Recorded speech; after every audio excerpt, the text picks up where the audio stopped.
אלוהי נשמה שנתת בי, טהורה היא, טהורה היא.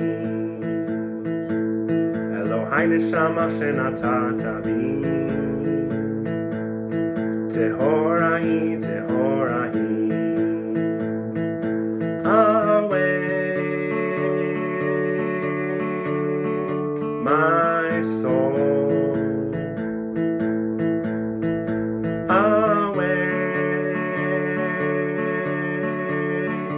my soul. אלוהי נשמה שנתת בי, טהורה היא, טהורה היא. אלוהי נשמה שנתת בי, טהורה היא, טהורה היא. Boker Tov, CAA.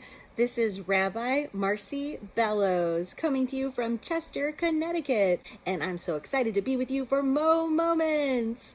Today's core value is collaboration, or in Hebrew, it's shiluv, and I want to tell you a story. Once, according to a Jewish legend, there was a soul, and God couldn't figure out whether to send that soul to the good place or the bad place. And so God decided to give that soul a tour of both places, to give that soul a chance to think about the difference between the two. So first, God took that soul to the bad place.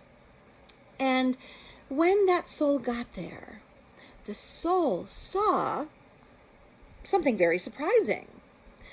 The bad place was filled with a huge, luxurious palace surrounded by gorgeous gardens. And once the soul went inside the palace, it was filled with beautiful rooms and huge long hallways that once the soul traveled down the hallway led all the way to an enormous banquet hall. And inside that banquet hall, on top of the table, was the most incredible feast that soul had ever seen. And then all of a sudden, there was a waiter who came in, rang a little bell, ding, ding, ding, ding, and in walked other souls. But all these souls that came in were all emaciated and hungry and thin and lonely. And they all came in and they sat down at their seats. And then the soul noticed something strange about all of them, and that was that all of their elbows were straight, and they were unable to bend them. And as the soul watched, all of these souls in the bad place reached for the food, all of this gorgeous, delicious food, reached for it, but because they couldn't bend their elbows, were never able to actually put this incredible food in their mouths. And so they remained hungry. So, distraught, the soul begged God to let the soul leave this bad place. So then God decided to take the soul to the good place. So surprisingly, the good place looked exactly the same. So the soul saw an incredible palace surrounded by these luxurious gardens. The soul went inside this palace, and there were the same beautiful rugs and carpets and these incredibly beautiful rooms that had gorgeous furniture and all of these long hallways filled with more beautiful rooms. And the soul traveled down the hallway towards that same banquet room. And there, inside the banquet room, was that same feast on the table. The most incredible foods, and it must have just smelled incredible. And there was the waiter ringing the bell, ding, ding, ding, ding, ding. And in walked many, many souls. But this time, the souls, they were happy, they were well fed. Oh, and they were just filled with joy and music and friendship and song. So the soul watched as they all sat down at the table. And then the soul saw something strange. And it was that they had the same strange challenge with their bodies. And it was that their elbows still did not bend. But as the soul watched, they reached for the food. And instead of aiming for their own mouths, they aimed for their neighbors' mouths. They fed each other. And so today, out in the world, and even in your own home, I hope you'll think of ways that you can nourish each other, even if you're isolated, even if you're sheltering in place. Think about ways that you can take care of each other, that you can nourish and feed each other's souls. Because right now, boy, do we all need it.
So our prayer for today is Baruch Atah Adonai Eloheinu Melech HaOlam Zokef Kifufim. Praise to you, Adonai, our God, sovereign of the universe, who lifts up the fallen. And you know, it's not just God who lifts up the fallen, it's each one of us. We all have the power to notice when somebody looks like they've fallen down, even just a little bit, and we can reach out and we can help lift them up.